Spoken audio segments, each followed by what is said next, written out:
Cricket से जुड़ी हर update के लिए हमारे all in one YouTube channel को सब्सक्राइब कीजिए और बगल के नोटिफिकेशन बेल को जरूर दबाएं।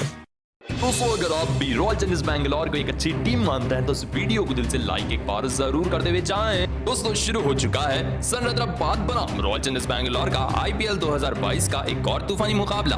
दोस्तों इस मुकाबले में आरसीबी के कप्तान डुप्लेसी ने टॉस जीता और बल्लेबाजी का किया फैसला। ऐसे में पहले बल्लेबाजी करने उतरी आरसीबी की टीम। दोस्तों शुरुआत बहुत ही खराब रही आरसीबी की। दोस्तों सुचित की इस गेंद पर टच करने की चक्कर में सामने खड़े विलियमसन को विराट कोहली पहली ही गेंद पर कैच दे बैठे और मात्र 0 रन बनाकर एक गेंद का सामना करते हुए अपनी सबसे बड़ी विकेट गंवा बैठे।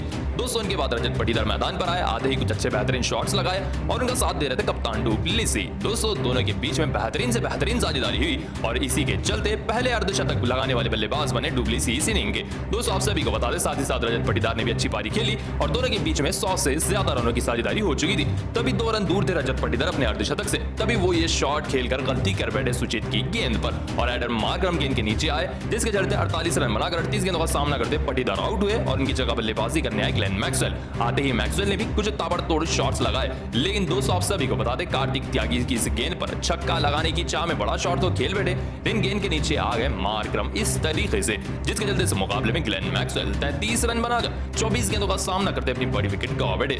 दोस्तों उनके बाद दिनेश कार्तिक वापस मैदान पर मैच को फिनिश करने के लिए आए और उनका साथ दे रहे थे डुप्लेसी। दोस्तों इस मुकाबले में दिनेश कार्तिक ने 30 रनों की धाकड़ पारी खेली, वो भी सिर्फ 8 गेंदों में, जिसमें से अंत में दिनेश कार्तिक ने आखिरी ओवर में 3 करारे छक्के और 1 चौका लगाया और अपनी पूरी पारी में 4 छक्के और 1 चौका लगाकर मात्र 30 रनों की धाकड़ पारी खेली सिर्फ 8 गेंदों में। उनके साथ डुप्लेसी ने 73 रनों की धाकड़ पारी खेली 50 गेंदों में, जिसके चलते 152 रन लगा दिए आरसीबी की टीम ने 3 विकेट के नुकसान पर, जो एक पहाड़ जैसा लक्ष्य है। तो इतने टारगेट का पीछा करने उतरी हैदराबाद की टीम। दोस्तों शुरुआत हैदराबाद की खराब रही।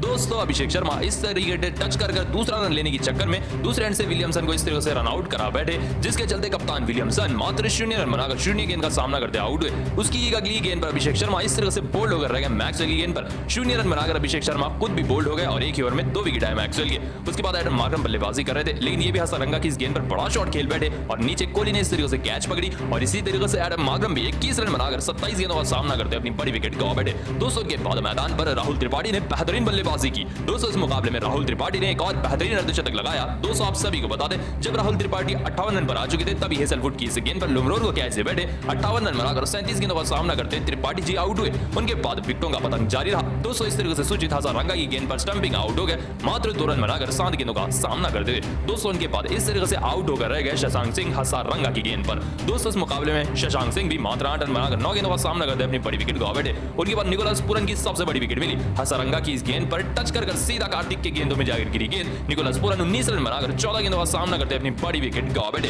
उसके बाद पूरी चकनाचूर होकर रह गई हैदराबाद की टीम। उमरान मलिक 0, अलजरी फारूक 2, जिसके चलते इस मुकाबले में शानदार तरीके से आरसीबी ने मुकाबला 67 रनों से जीत लिया। जी हां दोस्तों 67 रनों से आरसीबी की टीम ने तूफानी मुकाबला जीत लिया है, जिसमें हसरंगा ने 5 विकेट लिए, मैक्सवेल के एक ही ओवर में 2 विकेट आए। दोस्तों आप आरसीबी की शानदार जीत को 10 में से कितने नंबर देंगे, इसका जवाब हमें कमेंट में एक बार जरूर बता देंगे। दोस्तों समाप्त हो चुका है लखनऊ सुपर जायंट्स बनाम कोलकाता नाइट राइडर्स का आईपीएल 2022 का तूफानी मुकाबला। इस मुकाबले में केकेआर के कप्तान श्रेयस अय्यर ने टॉस जीता और गेंदबाजी का किया फैसला। ऐसे में पहले बल्लेबाजी करने उतरी लखनऊ सुपर जायंट्स की टीम। दोस्तों शुरुआत की अगर हम बात करें तो लखनऊ की शुरुआत खराब रही, जहां क्विंटन डिकॉक इस गेंद पर टच तो कर बैठे, सिंगल लेने के लिए दौड़ पड़े, दूसरे एंड से हो गए कमाल लाजवाब राहुल रन आउट और 0 रन पर केएल राहुल को पवेलियन जाना पड़ा बिना कोई गेंद खेले हुए। दोस्तों श्रेयस अय्यर ने केएल राहुल को रन आउट किया। उनके बाद क्विंटन डिकॉक ने मैदान पर कुछ अच्छे शॉट्स लगाए और अपना तूफानी अर्धशतक पूरा किया, लेकिन 50 बनते ही जल्दबाजी में नारायण की इस गेंद पर सामने खड़े शिवम मावी के हाथों में मार बैठे क्विंटन डिकॉक गेंद, जिसके चलते इस मुकाबले में क्विंटन डिकॉक 50 रन बनाकर 29 गेंदों का सामना करते अपनी बड़ी विकेट गंवा बैठे। दोस्तों आप सभी को बता दें उनके बाद दीपक हुडा आए थे बल्लेबाजी करने के लिए। 41 रन बनाकर रसल की इस गेंद पर श्रेयस अय्यर को कैच से बैठे और इस मुकाबले में 41 रन बनाकर 27 गेंदों का सामना करते आउट हुए। दोस्तों इनके बाद इस तरह से कृणाल पांड्या रसल की गेंद गेंद पर एरन फिंच को कैच से बैठे, जिसके चलते कृणाल पांड्या भी 25 रन बनाकर 27 गेंदों का सामना करते आउट होकर रह गए। दोस्तों इनके पास स्टॉइनिस ने आखिरी ओवर में 3 छक्के लगाए, लेकिन ये भी 34 गेंद पर मावी की इस गेंद पर सामने खड़े अय्यर को अपनी कैच से बैठे और स्टॉइनिस भी 18 रन बनाकर 14 गेंदों का सामना करते अपनी बड़ी विकेट गवा बैठे। दोस्तों उनके बाद होल्डर बल्ले अच्छी बल्लेबाजी कर रहे थे। दोस्तों सऊदी की इस गेंद पर नीचे खड़े रिंकू को अपनी कैच से बैठे होल्डर 13 रन बनाकर 14 गेंदों का सामना करते आउट हुए, जिसके चलते लखनऊ सुपर जायंट्स की टीम ने 176 रन लगा दिए थे 7 विकेट के नुकसान पर अपने निर्धारित 20 ओवर में। ऐसे में अब इतने टारगेट का पीछा करने उतरी कोलकाता नाइट राइडर्स की टीम। दोस्तों की 11 की शुरुआत खराब रही। बाबा पारीजित इस तरीके से आउट होकर रह गए। मोहसिन खान की गेंद पर बडोनी को कैच देकर 0 रन बनाकर 6 गेंदों का सामना करते हुए। दोस्तों के बाद सबसे बड़ी विकेट मिली कप्तान श्रेयस अय्यर की। चमीरा की गेंद थी, बगल में गेंद थी, टच कर बैठे, सामने खड़े आयुष बदोनी के हाथों में जाकर गिरी गेंद। ऐसा लगा कि बगल का गेंद सीधा गया बदोनी के हाथ में। 6 रन बनाकर 9 गेंदों का सामना करते कप्तान अय्यर आउट हुए। उनके बाद एरन फिंच को शॉर्ट गेंद पर फंसाया जेसन होल्डर ने। शॉर्ट गेंद पर फिंच ने शॉट खेला, क्विंटन डिकॉक की गोदी में जाकर गिरी गेंद। 14 रन बनाकर 14 गेंदों का सामना करते एरन फिंच आउट हुए। उनके बाद विकेटों का पतन पूरी तरह से जारी रहा। दोस्तों इस तरीके से नीतीश राणा आउट हो गए आवेश खान की गेंद पर। दोस्तों नीतीश राणा मात्र 2 रन बनाकर 11 गेंदों का सामना करते इस मुकाबले में बोल्ड होकर रह गए। उनके बाद रिंकू सिंह भी इस तरीके से आउट होकर रह गए। दोस्तों आप सभी को बता दें रिंकू सिंह भी रवि बिश्नोई की गेंद पर कुलदीप को कैच दे बैठे 6 रन बनाकर 10 गेंदों का सामना करते हुए। लेकिन उसके बाद आंद्रे रसल ने बेहतरीन बल्लेबाजी की, 45 रनों की ताबड़तोड़ बल्लेबाजी की। 5 रन दूर थे अपने अर्धशतक से। छक्का लगाने की चाह में आवेश खान की इस गेंद को बड़ा शॉट खेल बैठे और होल्डर ने इनकी कैच पकड़ ली। 45 रन बनाकर 19 गेंदों का सामना करते हुए आंद्रे रसल आउट हुए। दोस्तों इनके बाद सुनील नारायण भी सामने का शॉट खेल बैठे होल्डर की इस गेंद पर और सामने खड़े थे कृणाल पांड्या, जिन्होंने शानदार कैच पकड़ी। 22 रन बनाकर 12 गेंदों का सामना करते सुनील नारायण आउट हुए। उनके बाद पूरी तरह से विकेटों का पतन जय गया और पूरी के 11 की टीम ऑल आउट हो गई। सऊदी भी मात्र 0 रन बनाकर 1 गेंद का सामना करते आउट हुए, जिसके चलते मात्र 101 रन पर कोलकाता नाइट राइडर्स की टीम ऑल आउट हुई और 75 रनों से लखनऊ सुपर जायंट्स की टीम ने मुकाबला जीत लिया। जी हां दोस्तों, 75 रनों से लखनऊ की टीम ने शानदार मुकाबला जीत लिया। दोस्तों समाप्त हो चुका है राजस्थान रॉयल्स बनाम पंजाब किंग्स का तूफानी मुकाबला। तो आइए आप सभी को बताते हैं झाकड़ मुकाबले की पूरी हाईलाइट। दोस्तों इस मुकाबले में मयंक अग्रवाल ने टॉस जीता और पहले बल्लेबाजी का किया फैसला। दोस्तों पहले बल्लेबाजी करने उतरी पंजाब किंग्स की टीम। दोस्तों शुरुआत की अगर हम बात करें तो खराब रही। दोस्तों इस तरीके से रविचंद्रन अश्विन की गेंद पर सामने का शॉट तो खेल बैठे गब्बर धवन, लेकिन गेंद हवा में जा रही थी और गेंद के नीचे डाइव मारकर जॉस बटलर ने शानदार कैच पकड़ी, जिसके चलते इस मुकाबले में शिखर धवन 12 रन बनाकर 16 गेंदों का सामना करते हुए आउट हुए। दोस्तों इनके बाद अच्छी बल्लेबाजी कर रहे थे रजापक्सा, लेकिन वो भी इस तरह से एलबीडब्ल्यू आउट होकर रह गए चहल की घूमती हुई गेंद पर, जिसके चलते इस मुकाबले में 27 रन बनाकर 18 गेंदों का सामना करते हुए रजापक्सा आउट हुए। दोस्तों इनके बाद मयंक अग्रवाल जो बल्लेबाजी कर रहे थे ये भी बड़ा शॉट खेल बैठे। दोस्तों चहल की ये गेंद थी, हवा में जा रही थी और इस बार भी जॉस बटलर आ गए गेंद के नीचे, जिसके चलते इस मुकाबले में मयंक अग्रवाल 15 रन बनाकर 13 गेंदों का सामना करते हुए अपनी बड़ी विकेट गंवा बैठे।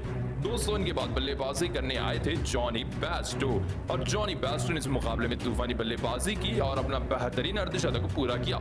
लेकिन जब वो 56 रन पर खेल रहे थे तब चहल गेंदबाजी करने आए और इस तरीके से विकेटों पर लग गई गेंद, जिसके चलते अंपायर ने एलबीडब्ल्यू आउट दिया और रिव्यू लेने के बाद भी बच नहीं पाए जॉनी बेस्टो। 56 रन बनाकर 40 गेंदों का सामना करते हुए जॉनी बेस्टो आउट होकर रह गए। दोस्तों इनके बाद लियाम लिविंगस्टोन ने मैदान पर कुछ अच्छे शॉट्स लगाए, 22 रनों की तूफानी पारी खेली 14 गेंदों में। उसके बाद वो भी प्रसिद्ध कृष्णा की यॉर्कर गेंद को मिस कर बैठे और बैट के बीच में से निकलकर बोल्ड होकर रह गए और यहीं पर 22 रनों की ताबड़तोड़ पारी के लियाम लिविंगस्टन आउट हुए। दोस्तों इनके बाद मैच को तूफानी तरह से फिनिश किया जितेश शर्मा ने, जिन्होंने 38 रनों की तूफानी पारी खेली, वो भी सिर्फ 18 गेंदों में। उनका साथ दिया ऋषि धवन ने, जिन्होंने 5 रनों की पारी खेली सिर्फ 2 गेंदों में, जिसके चलते 190 रन लगा दिए हैं पंजाब किंग्स की टीम ने 5 विकेट के नुकसान पर अपने निर्धारित 20 ओवर में और राजस्थान को जीतने के मुकाबला 190 रन लगाने हैं। ऐसे में इतने टारगेट का पीछा करने उतरी राजस्थान रॉयल्स की टीम। दोस्तों शुरुआत तगड़ी मिली राजस्थान रॉयल्स को, जहां वापसी कर रही यशस्वी जायसवाल ने शानदार शुरुआत दिलाई और उनका बेहतरीन साथ दिया जॉस बटलर ने। ऐसे में अच्छी पारी हो रही थी दोनों के बीच, तभी रबाड़ा की इस गेंद पर रजापक्सा को बटलर इस तरीके से कैच से बैठे 30 रन बनाकर 16 गेंदों का सामना करते हुए जॉस बटलर आउट हुए। उनके बाद मैदान पर संजू सैमसन बल्लेबाजी करने आए थे। दोस्तों ये भी अच्छी बल्लेबाजी कर ही रहे थे कि 23 रन पर ऋषि धवन की इस गेंद पर शिखर धवन को कैच से बैठे कप्तान संजू सैमसन 12 रन बनाकर आउट होकर रह गए 23 गेंदों का सामना करते हुए। तो वहीं दूसरे न्यूजीलैंड से पहले सलामी बल्लेबाज यशस्वी जायसवाल ने अपना बेहतरीन अर्धशतक लगाया। उनका साथ देने आए देवदत्त पडिक्कल। दोस्तों दोनों के बीच में अच्छी साझेदारी हो ही रही थी, तभी अर्शदीप सिंह की इस गेंद पर लिविंगस्टोन को अपनी कैच दे बैठे जायसवाल 68 रन बनाकर 41 गेंदों का सामना करते एक अच्छी पारी खेलकर आउट होकर रह गए। दोस्तों उनके बाद पडिक्कल और हेडमायर के बीच में अच्छी पार्टनरशिप हुई और दोनों राजस्थान की जीत लगभग 99% पक्की कर चुके थे। तभी पडिक्कल ऐन वक्त पर 31 रन बनाकर अर्शदीप सिंह की गेंद पर मयंक अग्रवाल को कैच देकर आउट हुए, लेकिन तब तक पूरा मैच राजस्थान के हाथ में था और अंत में 2 गेंदें रहते हुए ही हेडमायर ने 31 रनों की तूफानी पारी खेले 16 गेंदों का सामना करते हुए राजस्थान को 6 विकेटों से तूफानी मुकाबला जिता दिया। जी हां दोस्तों, 6 विकेटों से राजस्थान रॉयल्स की टीम ने पंजाब किंग्स को मुकाबला हराकर रख दिया है। दोस्तों आप राजस्थान की इस जीत को 10 में से कितने नंबर देंगे? इसका जवाब हमें कमेंट में एक बार